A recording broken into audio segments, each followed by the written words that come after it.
नमस्कार, मैं हूं आशीष त्रिपाठी आपके साथ। पुणे सड़क हादसा मामले में पुलिस ने एक बड़ी कार्रवाई की है।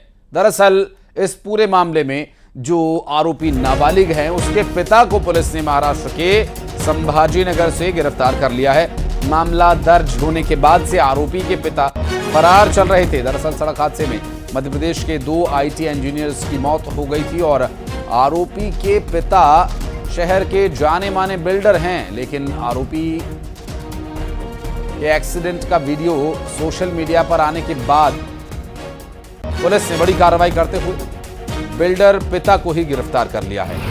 और इतनी महंगी गाड़ी, और वो भी ऐसे व्यक्ति को जो अभी गाड़ी के योग्य भी नहीं हुआ है, और संभव है कि उसे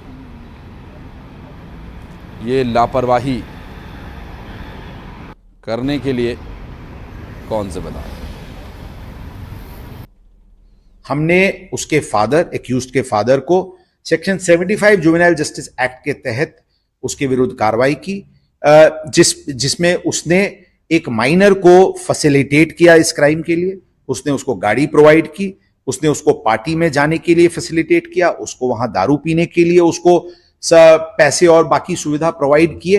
इसके लिए उससे सेक्शन 75 के अंतर्गत कार्रवाई की। और साथ साथ जो पब ओनर्स और मालिक है जिन्होंने माइनर को, अंडर एज को अल्कोहल सर्व करवाया, उनके विरुद्ध हमने सेक्शन 77 जुवेनाइल जस्टिस एक्ट के तहत कल कार्रवाई की है। और पुणे सड़क हादसे में पुलिस ने 3 और आरोपियों को गिरफ्तार किया है। पुणे पुलिस ने उस पब के 3 मैनेजर्स को गिरफ्तार किया जहां नाबालिग आरोपी ने हादसे से पहले शराब पी। पब के मैनेजर्स पर नाबालिगों को शराब परोसने का आरोप है, और ऐसे में कार्रवाई तो इन पर भी बनती है जहां नाबालिगों को शराब परोसी जा रही है। और सड़क हादसे के लिए जिम्मेदार इन नाबालिगों के इस पूरी वारदात को अंजाम देने तक जिन जिन लोगों के द्वारा इन्हें इसके लिए प्रोत्साहित किया गया, चाहे अप्रत्यक्ष रूप से ही किया गया हो, लेकिन ये हुआ तो इन्हीं कारणों से हुआ। ऐसे में पुलिस ने इन्हीं कारणों को आधार बनाते हुए इस पूरे मामले में कार्रवाई की है। आरोपी के पिता को अब गिरफ्तार किया गया है और मैनेजर्स पर भी कार्रवाई की गई जिन्होंने नाबालिगों को शराब परोसी। जांच तेज हो चुकी है। हादसे वाली जगह पहुंचकर पुलिस ने सबूत जुटाए। मौके पर फॉरेंसिक टीम पहुंची और यह घटना कल्याणी नगर में देर रात करीब 2:30 बजे के आसपास हुई। जाने माने बिल्डर के बेटे ने अपनी पोर्शे कार से बाइक सवार को टक्कर मारी थी। और इस पूरे मामले में अब देखिए तस्वीरें, जो दोनों ही गाड़ियों की हालत क्या है, और आप इम्पैक्ट देख सकते हैं। पोर्शे जैसी कार के ऊपर भयंकर डेंट्स आए हुए हैं और बाइक तो लगभग चकनाचूर ही हो चुकी है। और अब पुलिस अपने पूरे मामले को लेकर सतर्कता के साथ यहां कार्रवाई कर रही है। दरअसल बाइक पर सवार लड़का लड़की की मौत हो गई। मृतकों का नाम अनीश अवलिया और अश्विनी बताया जा रहा। दोनों पुणे में मल्टीनेशनल कंपनी में काम करते थे। इस केस में 304 IPC के तहत कार्रवाई की है, जो कि नॉन बेलेबल सेक्शन है। इसमें नॉर्मली 304A जो कि एक फेटल एक्सीडेंट में लगता है, उस पे हम उसके अलावा हमने 304 IPC के तहत कार्रवाई की है, क्योंकि ये एक अत्यंत हीनस इंसिडेंट था जिसमें एक एक्यूज्ड दारू के नशे में रैश ड्राइविंग करते हुए नैरो सड़क पे इस प्रकार से डेंजरसली गाड़ी चला रहा था। और हिट एंड रन मामले में एक बड़ा खुलासा यह हुआ कि हादसे में जो पॉर्श कार शामिल थी उस कार पर नंबर प्लेट तक नहीं थी। पुलिस के मुताबिक हादसे के वक्त कार की रफ्तार 200 किलोमीटर प्रति घंटा के आसपास थी। जब कार बाइक से टकराई तो बाइक पर सवार अश्विन करीब 20 फीट ऊपर उछल गया। और बाइक की हालत क्या हुई और दोनों का अंजाम क्या हुआ आप जानते ही हैं। और इस पूरे मामले में अब तक जो कारण सामने आए हैं वो हम सभी को, बल्कि समाज में हर व्यक्ति को इस पर सोचने को मजबूर कर रहा है। क्या नाबालिगों को ड्राइविंग, अल्कोहल और आवश्यकता से अधिक रुपए देना खतरनाक नहीं होगा?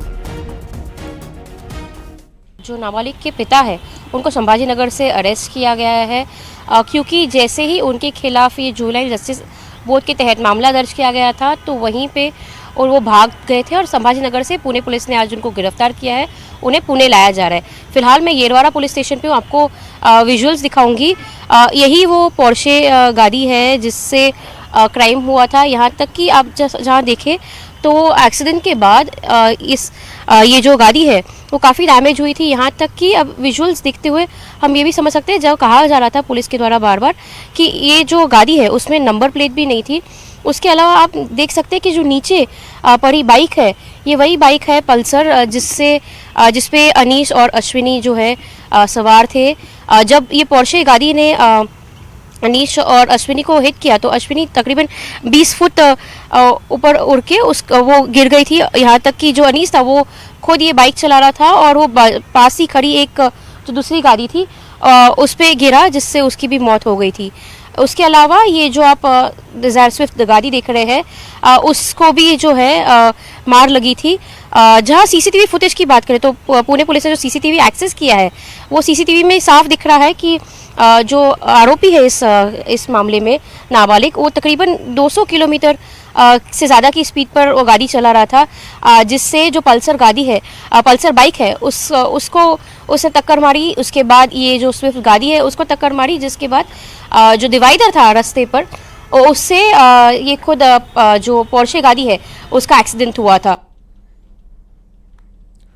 महाराष्ट्र के पुणे में लग्जरी कार से 2 लोगों को कुचलने के नाबालिग आरोपी को 300 शब्दों का निबंध लिखने की सजा सुनाकर कोर्ट ने महज 15 घंटे में ही इसको जमानत दे दी।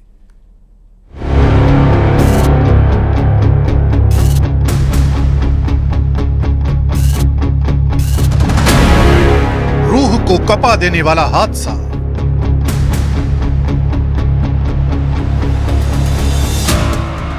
सवाल उठाने वाली सजा,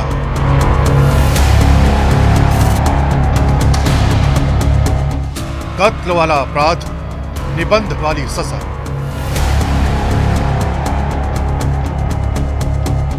सोचिए हत्या जैसे अपराध की सजा क्या हो सकती है। सोचिए 200 किलोमीटर की रफ्तार से दौड़ती कोई कार किसी को कुचल दे तो सजा क्या होनी चाहिए।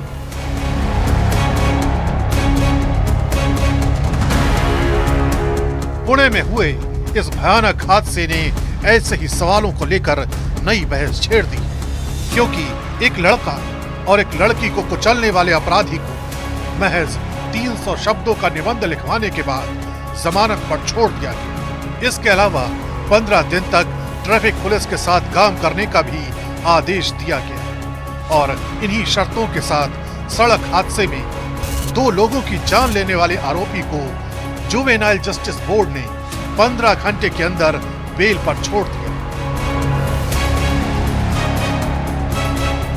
अक्यूज है उसके पिता है वो एक जाने माने बिल्डर है। पुणे के काफ़ी लोगों से जान पहचान है उनकी। जो अक्यूज है इस केस में यानी कि जो नाबालिग लड़का है उसको एक क्योंकि वो नाबालिग है उस बेसिस पे उसको बेल दी गई थी। जबकि पुणे पुलिस ने इस वारदात को जघन्य अपराध बताया और कोर्ट से अपील की है कि इस मामले में आरोपी लड़के को बालिग माना जाए। हमने आज हायर कोर्ट में अपील करने की है हमने, और हमें विश्वास है कि हमें फेवरेबल ऑर्डर मिलेगा। ये एक हीनस क्राइम है और इसमें सेक्शन 15 के अंतर्गत इस आरोपी के विरुद्ध एज एन एडल्ट ट्राई करने का जो प्रावधान है उसके तहत हमको परमिशन दी जाए। अश्विनी और अनीस अवाधिया दोनों की उम्र 24 साल थी, लेकिन नशे में धुत नाबालिग रईसजादे ने दोनों को अपनी लग्जरी कार से कुचल दिया। जानते हैं उस वक्त कार की स्पीड कितनी थी? 200 किलोमीटर प्रति घंटा। भारत में फिलहाल इतनी रफ्तार से पटरियों पर ट्रेन भी नहीं दौड़ती। उससे कहीं ज्यादा स्पीड में कार को सड़क पर दौड़ाया जा रहा था। बुलेट की रफ्तार से भागती इस कार ने मोटरसाइकिल पर सवार अश्विनी और अनीस को कुचल दिया।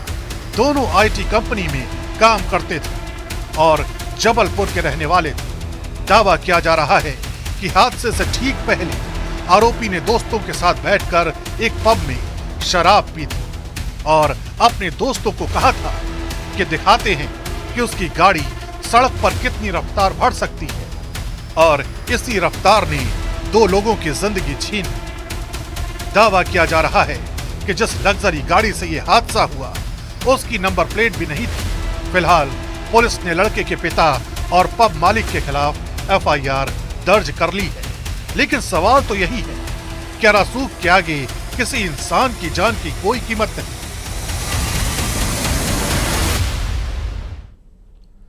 उस घर में बेटे का कत्ल हुआ। हैरानी यह थी कि मां बाप दोनों ही जानते थे कि उनके बेटे की हत्या किसने की, लेकिन पुलिस को कत्ल की खबर नहीं दी।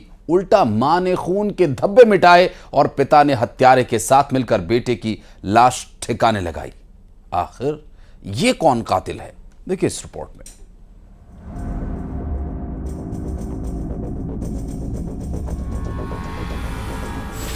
बेटे के कत्ल की राजदार मां।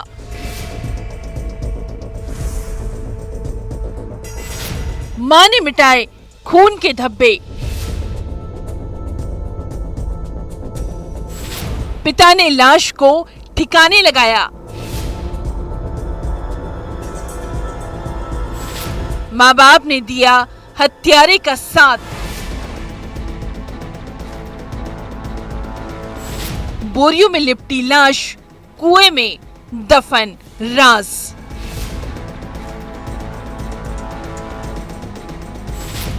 दो साल पुराना जख्म, रिश्ते लहूलुहान। 26 साल का बेटा 3 दिन से लापता था, लेकिन माँ बाप ने अपने बेटे की गुमशुदगी की रिपोर्ट दर्ज नहीं कराई, क्योंकि ये माँ बाप जानते थे उनका बेटा कहाँ है। राजनांदगांव के घुमका थाना इलाके के बिजितला गांव में 15 मई की रात को माँ बाप अपने बेटे वेद प्रकाश के कत्ल के गवाह बने। कत्ल तस्वीर में दिख रहे इस आरोपी ने किया था, जिसका साथ मृतक वेद प्रकाश के पिता ने दिया। इस आरोपी के साथ मिलकर बेटे की लाश को ठिकाने लगाया। उसके बाद बूढ़ी मां ने घर में खून के धब्बे मिटाने के लिए लिपाई पुताई की। सवाल है कि कोई अपने ही बेटे की कातिल की मदद क्यों कर रहा था। घुमका थाने में एक युवक की लाश बीजेतला गांव में कुएं में बोरी में भरकर मिली थी। प्रथम दृष्टया मामला हत्या का लगा था, तो उस संदर्भ में जांच पड़ताल की गई तो ये जानकारी हुई कि युवक करीब गांव से 2 दिनों से गायब है और इसकी पहचान जो है वेद प्रकाश के रूप में हुई। कुएं में मिली लाश की घुमका पुलिस ने पहचान तो कर ली, लेकिन रिश्तों का सच बाहर आना अभी बाकी था। इस कत्ल में 2 बातें ऐसी थी जो पुलिस वालों को भी हैरान कर रही थी। पहली, वेद प्रकाश की गुमशुदगी की रिपोर्ट दर्ज नहीं करवाना। दूसरा, 2022 में दर्ज वेद प्रकाश के खिलाफ रिपोर्ट। सवाल ये भी कि मकतूल वेद प्रकाश के माँ बाप जिस हत्यारे का साथ दे रहे थे, आखिर वो कौन है? तो सुनिए अब सिलसिलेवार खुलासे। पहला खुलासा, कुल्हाड़ी से वार करके वेद प्रकाश की हत्या करने वाला ये कातिल उसका छोटा भाई बाल मुकुंद है। युवक जो है घर में अपने परिजनों से, भाई से, माता पिता से झगड़ा करता था, तो जब इसके छोटे भाई से हिकमत अमली से पूछताछ की तो उसने युवक की हत्या करना स्वीकार किया। इसने बताया कि युवक आए दिन मारपीट करता था, उसके भाई के ऊपर भी जानलेवा हमला पहले कर चुका था। छोटे भाई ने बड़े भाई की सोते वक्त हत्या की। वजह थी बड़े भाई वेद प्रकाश का आतंक। 2022 में वेद प्रकाश ने छोटे भाई बाल मुकुंद, माँ और बहन के साथ मारपीट की, जिस दहशत से माँ और बहन दोनों घर से चले गए थे। वेद प्रकाश को शराब की लत थी, जिसका घर में आतंक था। वह मृतक सो रहा था तो उसके गले पर कुल्हाड़ी से वार करके इसकी हत्या कर दी और हत्या करके अपने पिता के साथ लाश को ले जाके कुएं में फेंक दिया। और इसकी माता जो थी वो उस घर में जो खून के धब्बे को मिटाई है। इस संदर्भ में तीनों आरोपियों को गिरफ्तार कर लिया गया है।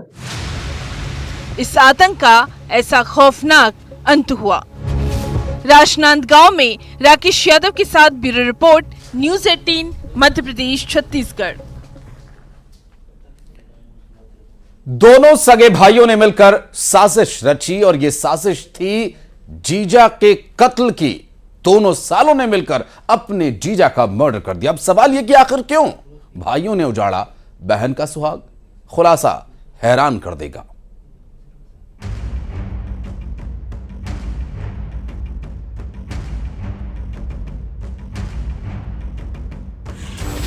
डंडे से वार, जीजा का काम तमाम। क्यों बहन का उजाड़ा सुहाग? 13 साल के रिश्ते ने तोड़ा दम।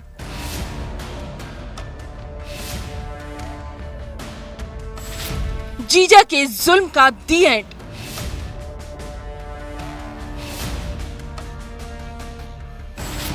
बीमा क्लेम 2 लाख, 2 कातिल।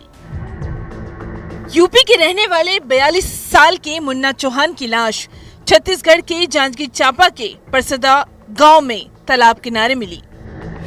मुलमुला थाना पुलिस संदिग्ध परिस्थितियों में मिली लाश की तफ्तीश कर रही थी।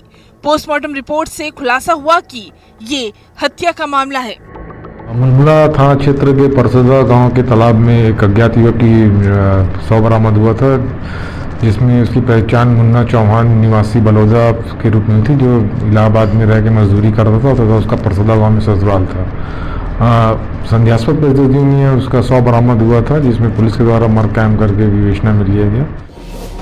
आखिर मुन्ना चौहान कौन था और इसके कातिल कौन हो सकते हैं? तफ्तीश जारी थी। यूपी के रहने वाले मुन्ना चौहान की 13 साल पहले शादी परसदा गांव की रहने वाली संतोषी से हुई थी। संतोषी पिछले 3 महीने से बच्चों के साथ मायके में रह रही थी। तो क्या इस कत्ल का कनेक्शन संतोषी के मायके से हो सकता है? वारदात के बाद से ही संतोषी के दोनों भाई सतीश और अमित चौहान लापता थे। शक की सुई मृतक मुन्ना के दोनों सालों सतीश और अमित पर गई। स्थानीय लोगों से पूछताछ के आधार पे जो मृतक का जो 2 रिश्तेदार जो के रिश्ते में साला लगेंगे, उनको हिरासत में लेकर पूछताछ करने पर उनके द्वारा अपराध को किया जाना स्वीकार किया गया। पुलिस को कुछ ऐसे सुराग मिल रहे थे जिससे दोनों पर शक गहराता जा रहा था। पूछताछ में आरोपियों ने अपना जुर्म कबूल किया। सवाल है कि आखिर क्यों भाइयों ने अपनी बहन का सुहाग उजाड़ा, जीजा का कत्ल कर दिया? तो इसके पीछे 2 वजह थी। पहली वजह शराबी जीजा का जुल्म। आरोपियों की नाराजगी इस बात से थी कि उनका जीजा बहन और बहन के बच्चों को प्रताड़ित करता था। उनके द्वारा बताया गया कि मृतक जो है उनके अपनी पत्नी से, जो आरोपियों की बहन है, उनसे लगातार मारपीट करता था, प्रताड़ित करता था। दूसरी वजह हैरान करने वाली है, जिसमें लालच की कहानी सामने आ रही है। दरअसल आरोपियों की भांजी यानी मृतक मुन्ना चौहान की बेटी की एक्सीडेंट में मौत हो गई थी, जिसका बीमा क्लेम मुन्ना को 2 लाख रुपए मिला था, जिसे वो खर्च कर रहा था। दोनों आरोपियों ने कबूल किया कि उन्हें भी क्लेम के रुपये चाहिए थे। मृतक लड़की की मौत हुई थी, जिसमें मृतक को मुआवजा मिला था, तो उस मुआवजे के पैसे का वो लगातार शराब पी का दुरुपयोग कर रहा था। इन सभी परिस्थितियों को ध्यान में रखते हुए उनके साला के मध्य मृतक का विवाद हुआ, जिस पर मृतक के सालों के द्वारा एक राय होकर उनकी चोट पहुंचाई गई, जिससे मृतक की मृत्यु हो गई। लालच और जुल्म की इस कहानी में कई रिश्ते तड़प गए। जांजगीर चांपा में कैलाश कश्यप के साथ bureau report, news 18 Madhya Pradesh Chhattisgarh.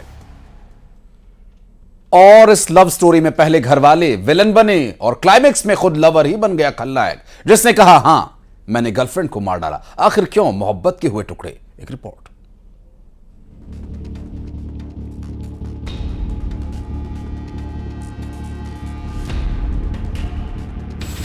मैंने गर्लफ्रेंड को मार डाला।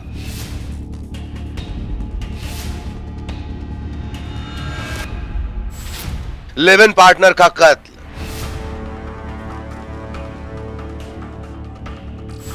कुल्हाड़ी से मोहब्बत के टुकड़े। लव स्टोरी बनी हेट स्टोरी। सारे वादों ने इस घर में दम तोड़ा। प्रेमिका की दुल्हन बनने की ख्वाहिशें इसी घर में जमींदोज हो गईं। लव स्टोरी का हीरो गुलशन ही विलेन बन गया। बिलासपुर के कोटा थाना इलाके में पुलिस वालों के सामने जुर्म कबूल किया, कहा कि उसने प्रेमिका को मार डाला। कोटा में एक सूचना प्राप्त हुई कि ग्राम अमाली में एक लड़की अंजू यादव है जिसकी हत्या कर दी गई है। पुलिस की टीम तत्काल वहां पर पहुंची, घटनास्थल का निरीक्षण किया गया, एफएसएल की टीम गई और वहां पे जांच में ये पता चला कि लड़की अंजू यादव जो है वो एक उसका सहयोगी या उसका प्रेमी कहना चाहिए गुलशन यादव के साथ में वहां पर रहती थी। पुलिस भी मौका वारदात पर पहुंची। घर में लड़की की लाश मिली। प्रेमिका अंजू यादव की बेरहमी से हत्या की गई थी। कुल्हाड़ी से कई वार किए गए थे। जिन प्रेमी प्रेमिका ने घर वालों से बगावत करके प्यार को ही अपना सब कुछ माना, उनके दिलों में नफरत कैसे पनपने लगी। दरअसल गुलशन और अंजू दोनों एक ही बिरादरी के हैं। दोनों शादी करना चाहते थे, लेकिन घर वालों की रजामंदी नहीं थी। शादी के खिलाफ गुलशन और अंजू ने परिवार के खिलाफ जाकर एक साथ रहने का फैसला किया। गांव में ही 2 महीने लिव इन में रहे थे। उन दोनों के बीच कुछ विवाद हुआ था, जिसके कारण जो है जांच में पता चला कि गुलशन यादव ने उसकी जो है टंगिया से हत्या कर दी है। तत्काल पुलिस की टीम ने अलग अलग टीमें रवाना की। वहीं पासी के जंगल में जो कि वो भाग रहा था आरोपी, उसको घेराबंदी करके पकड़ा गया। जब सब कुछ ठीक चल रहा था तो ऐसा क्या हुआ कि गुलशन ने प्रेमिका को कुल्हाड़ी से वार करके हमेशा के लिए खामोश कर दिया। आरोपी प्रेमी गुलशन ने इसका भी खुलासा किया। वो वजह थी प्रेमिका की जिद। लिव इन पार्टनर के साथ रह रही अंजू शादी की जिद कर रही थी। शादी के बाद परिवार के साथ रहने का दबाव बना रही थी। इस बात को लेकर आए दिन गुलशन और अंजू में विवाद होता और विवाद में लव स्टोरी का खौफनाक द एंड। मृतिका उससे शादी को लेकर के दबाव बना रही थी, जिससे वह प्रताड़ित था और वह बाद में शादी करना चाहता था, जिस कारण उसने इस घटना को अंजाम दिया है। सवाल है कि आखिर क्यों लव स्टोरी बनी हेट स्टोरी। बिलासपुर में उमेश मौर्य के साथ bureau report, news 18 Madhya Pradesh Chhattisgarh. और यहां रुक रहे एक छोटे से ब्रेक के लिए, चल लौटते हैं।